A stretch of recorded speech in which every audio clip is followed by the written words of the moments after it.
It's 5 a.m. and I've just learned that a company's been making $10,000 with my videos without my knowledge. Hey guys, I've had viral videos, trending videos, copyright claims, situations like these, and I've had a sunburn. I've learned so much about the whole YouTube channel thing that I thought it would be really interesting if I shared with you everything that's going on behind the YouTube channel with concrete examples from my channel. I'm gonna do it fast so that you don't get bored at all during this video. And in the meantime, click the subscribe button, hit the bell, activate notifications, and let's begin. But first, here's a 3-second video about my two cats to get more views.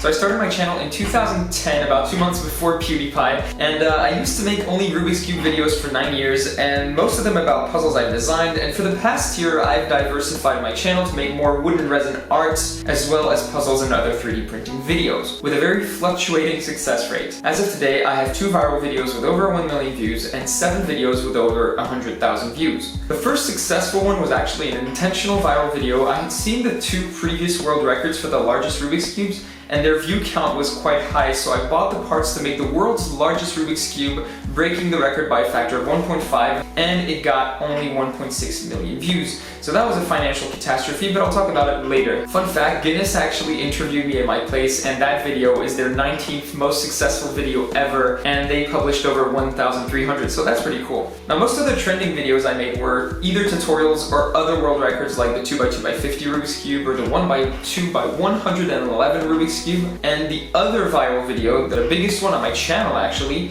it came completely randomly and was way more financially successful, but I'll explain why later. This is my homemade coffee table aquarium, and it racked in 3.8 million views out of nowhere last year. So now I want to talk about the work behind and the financial aspect as well for each of those video types. Don't worry, I'm going to talk about the viral videos soon, but first I want to talk about the regular videos I post. So for a usual Rubik's video where I design puzzles, I've got about 3 hours of design time.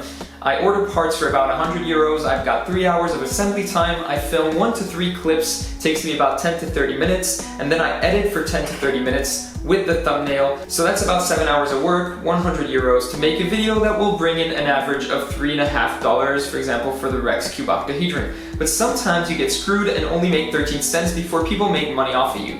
You see, with the Hexashift, for example, I took a music from a copyright-free website, except some websites intentionally mislead you to think their songs are copyright-free, and even though the YouTube algorithm detects the song instantly when you upload it, they wait until you publish the video to claim copyright and make money off of you without you being able to retract it since you've already published the video. And you're not going to publish it twice, so, you know.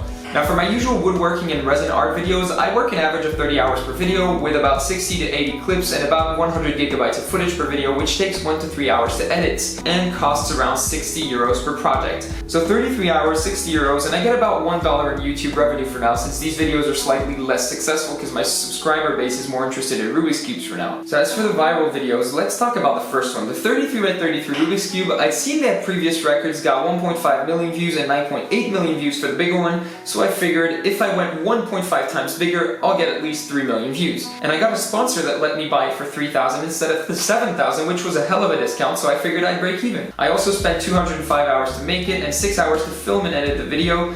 The result was a total of only 1.6 million views after 3 years and revenues of only $1,040 for a rate of 65 cents per 1,000 views, which is pretty catastrophic financially, especially considering the 211 hours spent on this specific video. The other viral video was frustrating because it was a side project. I didn't even make a thumbnail for it, just used the one suggested by YouTube, and it got 3.8 million views. It took me about 40 hours to make and cost me $2,000, of which 1,400 in materials and fish and 600 in tools. But this was a crazy successful video with revenues of $10,858 as of today, which is a rate of $2.86 per 1,000 views. And I got lucky because there was a copyright claim on that video. And the thing is, it happened after a few days, so I lost about $50 because of the momentum.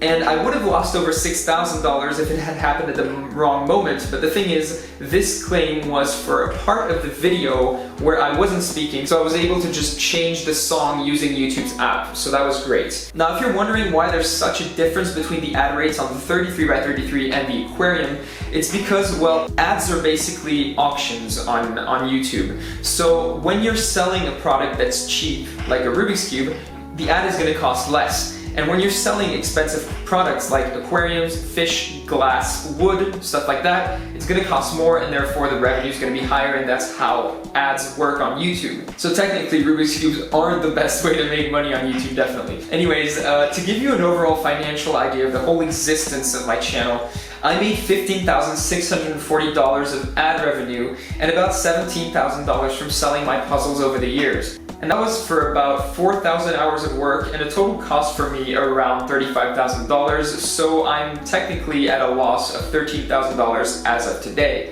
And now you know why sharing videos, clicking the subscribe button, and activating bell notifications is so important.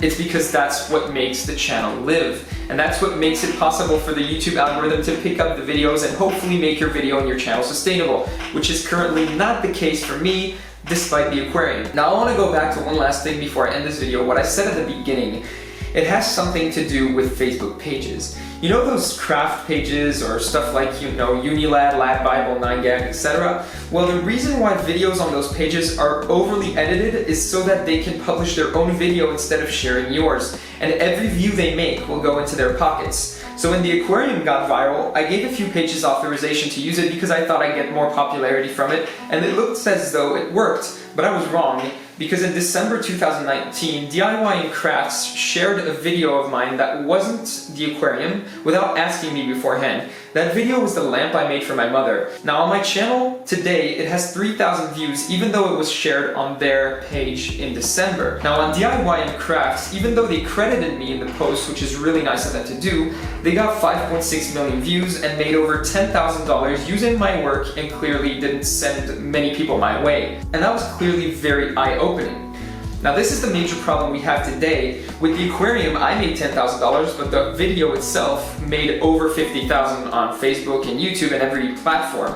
Now this is the major problem we have today because small creators are actually being exploited basically, and there are no rules on Facebook for sharing revenue because it's not well regulated, and sometimes people even use your video without asking you.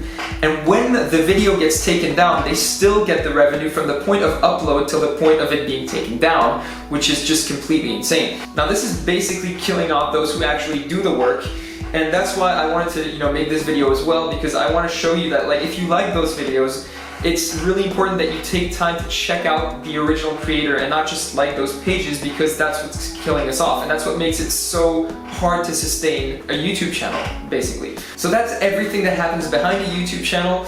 If you have any questions, feel free to comment. I always answer my comments, and I'm so glad that you guys follow me. This is why it's so important to me that you subscribe to my videos, that you activate the notifications so that you can see every single one of my videos, and why I love it when you guys share my content, because that's what makes it work, actually. That's what allows me to continue and keep going and pursue my passion. So thank you so much for watching this video. I hope you found it informative, that you liked the format of this video, and I guess I'll see you guys in the next video, hopefully. Thanks for watching. Have a good one.